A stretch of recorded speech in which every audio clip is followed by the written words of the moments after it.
This is a Rattle and Hum Sports Podcast for Friday, July 5th, 2013. I'm Bryan Houston, and we're pleased to be talking to Rattle and Hum Sports contributor Dic Humphrey about the Texas Rangers. How you doing, Dic?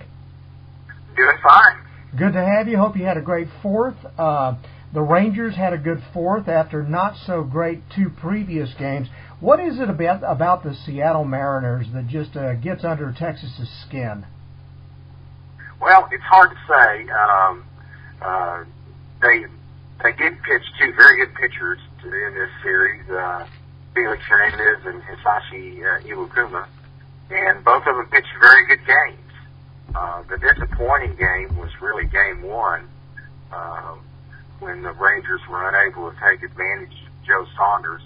They've hit Joe Saunders pretty well in the past, especially in Arlington, but if you remember, he was with Baltimore last year and pitched the play-in game for the playoffs and beat the Rangers that night and beat the Rangers again Tuesday night. So he's and the Rangers had a history of having difficulty with left-handers all this season, and so I guess it wasn't too surprising, but it's certainly disappointing that they didn't win Game 1. And when Game 1 got lost, I mean, there was definite fear that this could be a Seattle sweep, and the Rangers were fortunate to avoid that last night.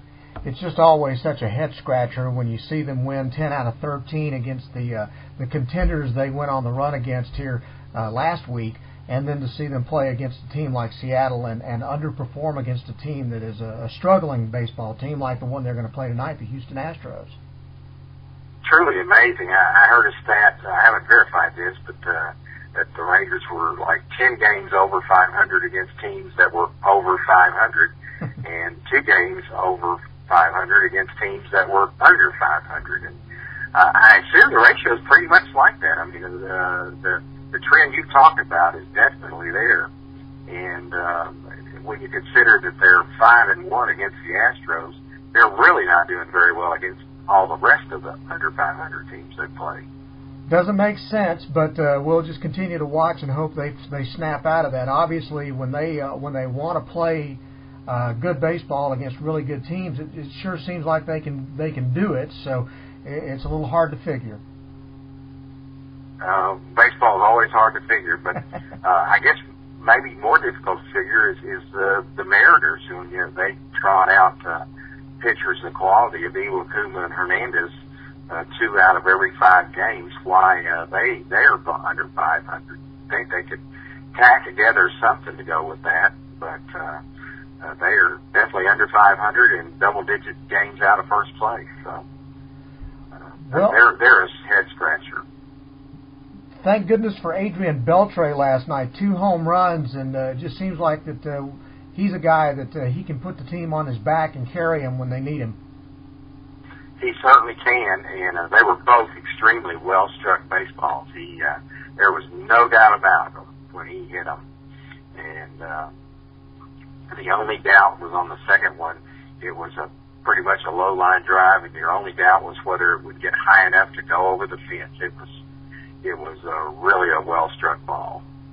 And Joe Nathan continues to be about as dependable as you can ask for a closer right now. Talk about the kind of year he's having. It's just really incredible. It's 28 saves and 29 opportunities when he converted last night. Even he admits he doesn't throw 97 like he used to. He doesn't feel like he has the stuff, but it's just incredible how he just goes out there and gets outs, and even on days when he seems to get hit, he figures out a way to get them out. One thing is he's got a breaking ball. He used to throw it mostly down and in to left-handed batters, down and away to right-handed batters. He's got that breaking ball now that on the other side of the plate, and making that that's been one of his definitely more effective pitches, being able to go both sides of the plate with that breaking ball. Also, what a difference it's made, what a help it's been for the Rangers to add Martin Perez back into their rotation. And he has pitched terrific since he's come up from Round Rock. no question. I have seen all three of those starts live at the ballpark, and he gave up 2 earned runs in the first 2 innings he pitched in St. Louis, and he hasn't given up an earned run since. He gave up one last night that was an unearned run, a poor decision and a poor throw, both by Ian Kinsler, gave Seattle a run. Last night was really the worst of the 3 starts. He was constantly in trouble, seemed to have command problems with his fastball. He went 1-2-3 in the first, and that was his only 1-2-3 inning. One inning he got out of it with a really nice double play. 2 other innings, there was real well-struck line drives that were right at a fielder for the 3rd out. He was close to getting blown out, actually, but he fought it and managed to keep them hold them to just 1 run. Unfortunately, the offense didn't give him any support, and he didn't get the win last night. But he's pitched 3 really nice games statistically. His ERA is now 1.85 for the season, including his start earlier in the year when he didn't pitch so well. So he has really given this rotation a boost, and quite frankly, it needs it with Nick Tepish and Justin Grimm, the other 2 rookies that are really having a rough time right now. Both of them pitched just 4 innings in their last outing, and it is really taxing the bullpen. And that's getting back to what you said about doing so well against the good teams when they had those 4 series with Oakland, St. Louis, the Yankees, and Cincinnati. Yeah. Cincinnati, yeah. And there were 10 and 13 in those games, and then to fall flat and almost get swept this week against Seattle once it's. But part of it is that the bullpen has been taxed so much. Tanner Shepard, Neil Kotz, and Robbie Ross are all showing some signs of overuse right now. They're getting hit a little harder. Ross took the loss in the Wednesday game with a 2-run home run in extra innings. Shepard did give up a base runner last night. Did give up a run, I think, the night before, or one of the 2 games. He's definitely not pitched as well as they did earlier in the season. It looks like it's just overuse. The bullpen's just been taxed with those short starts. And then, so thank goodness for Josh Lindblom last night. He pitched well. He did pitch well, and he's been a reliever. He's made over 100 relief appearances in the past 2 years for the Dodgers in Philadelphia. It was after he didn't make the team this year that the Rangers decided to convert him to a starter, and he's given him 3 starts in 2 other stints with the Rangers before coming up this week. But he's pitched nicely these 2 games, and hopefully for him, he'll get to stay. Joaquin Soria has just been lights out in his rehab appearances. So sort of the last test was to get him to pitch on back-to-back days, and last night was the second of those back-to-back days, and again, he pitched 2 scoreless innings in those 2 appearances, and so he looks poised to be activated, probably not tonight, but having pitched the last 2 days, but I wouldn't be surprised to see him get activated Saturday or Sunday. And if he does, unfortunately, Lindblom might be the candidate that goes down. But having too many good arms in your bullpen is not a real big problem. No, and especially when you think about the history of this ball club. It's been very refreshing for the last few years to see them continue to find people that can throw the ball.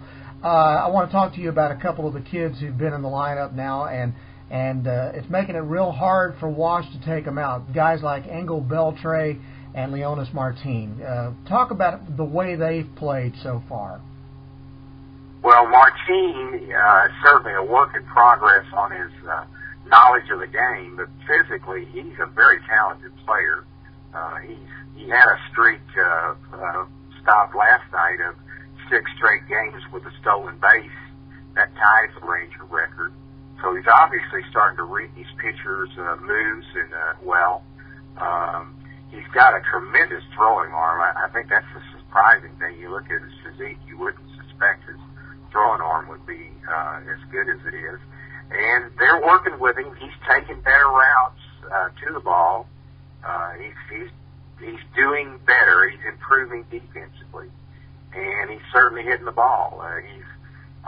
Even before Gentry got hurt, he was playing against some left-handed pitchers instead of Gentry because he was so hot, and Washington wanted to have the hot bat in the lineup. So he's certainly been well. Beltre is just a tremendous athlete. He's got terrific speed, and he scored the go-ahead run last night on a relatively short sacrifice fly. I'm not sure there's many other players on the roster that Gary Pettis would have even given the go sign to go after the catch, other than Beltre, and he made it not easily, but with relative ease. It's a very good throw from Raul Ibanez to the plate on the play, and but Beltre scored it, and he was pinch running for Bergman, and it was a key substitution. It was a run the Rangers might not have gotten had Bergman been left in the game to run the bases for himself. So. Oh, no, they definitely wouldn't have gotten that run with Bergman running the bases like that. Yeah. Talk a little bit about. I don't know where he fits. He's left-handed, like a left-handed batter, like Martin, and they're both center fielders. But I guess the surprising thing to me, it was bad as David Murphy's struggling, is that we haven't seen Martin in left and then Beltre in center. With as badly as Murphy looks at the plate, I'm not sure what the Rangers had to lose by giving that one a look. That's a thought too. There is another move that was made last night that is interesting. That is the move that Wash made, moving Elvis Andrus down from 2nd to 8th in the batting order. Talk a little bit about your feelings about that, and do you see that being a solution to his problems? Well, it's hard to say. Certainly Elvis is struggling. There's no two. His average is down in the 240s.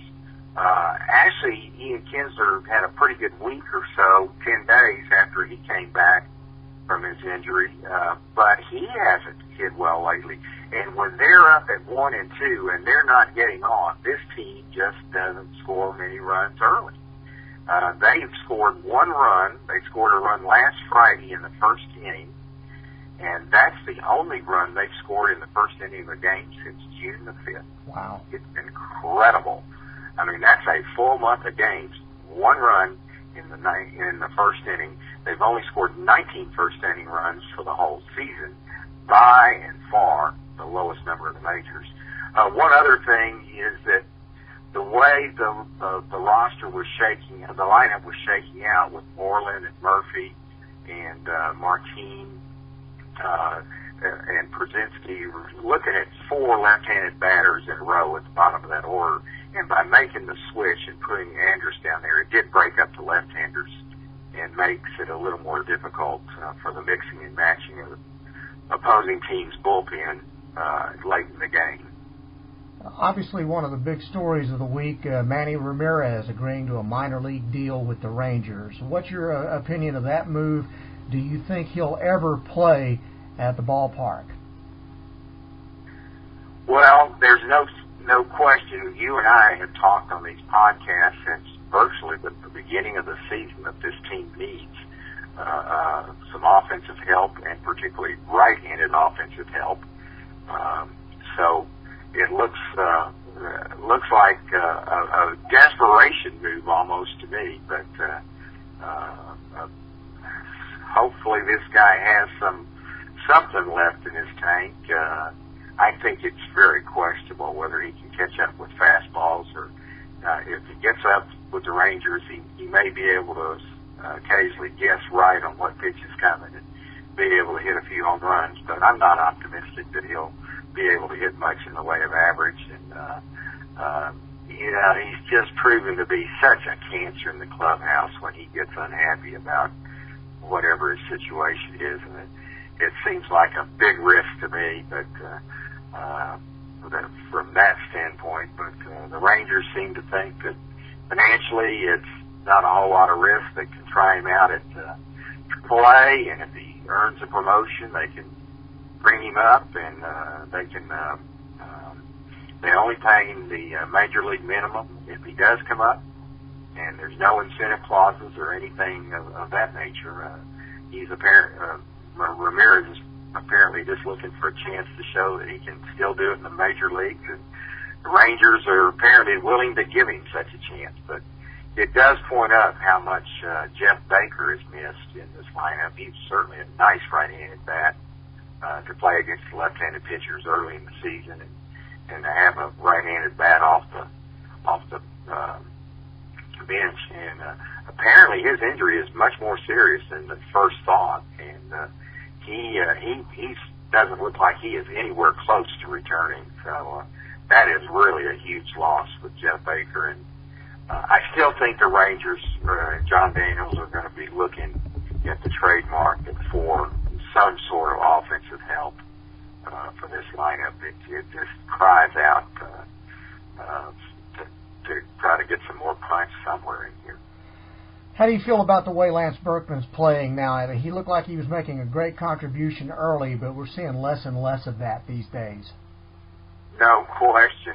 He has a clause in his contract that he has to make. I think it's 550 plate appearances to vest an option for next season. It looks like there's no chance that one will be reached.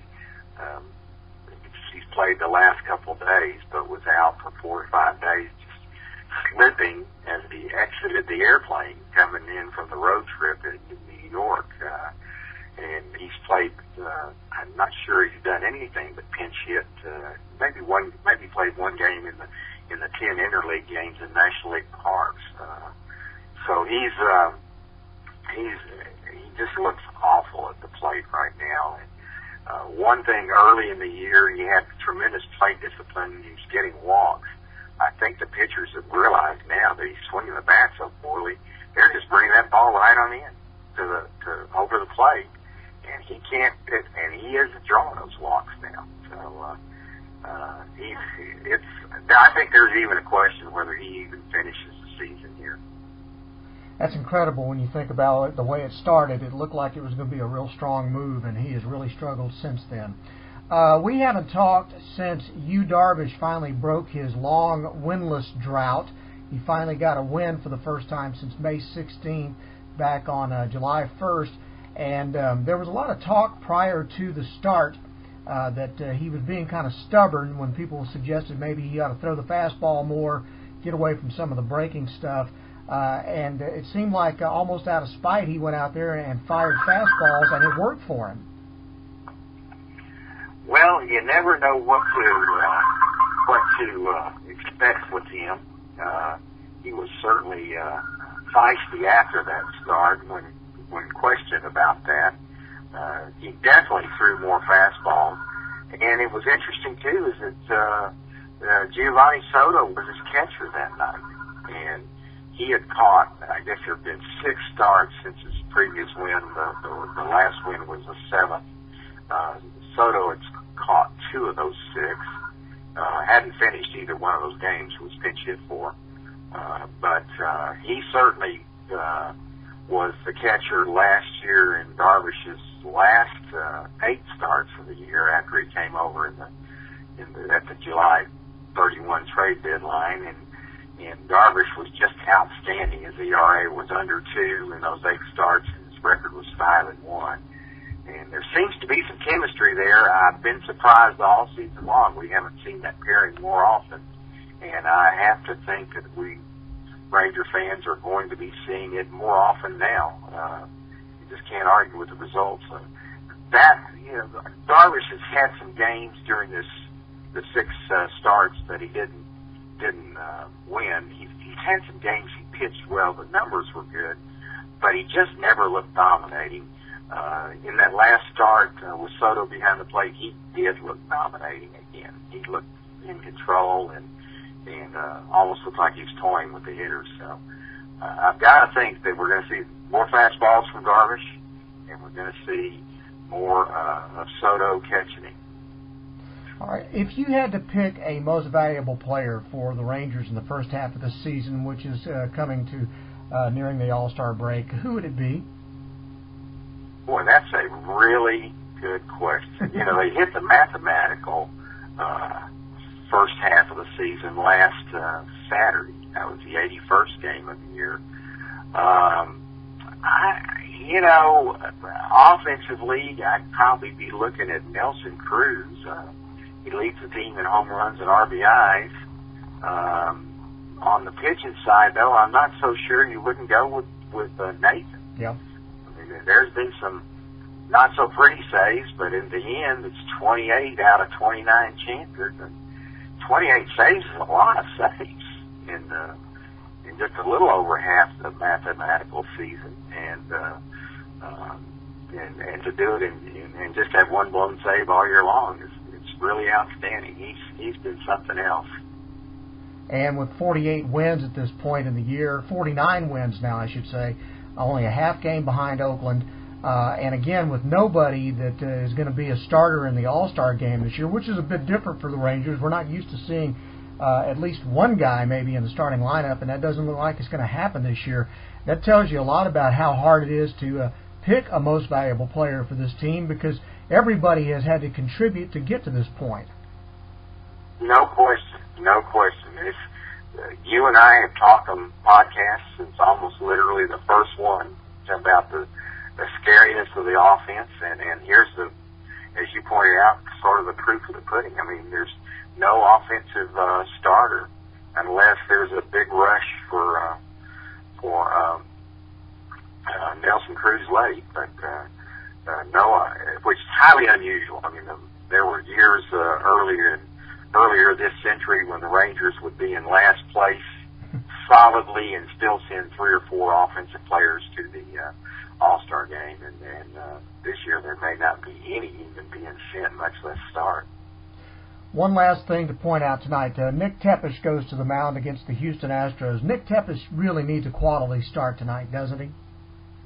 No question. I don't care what they say.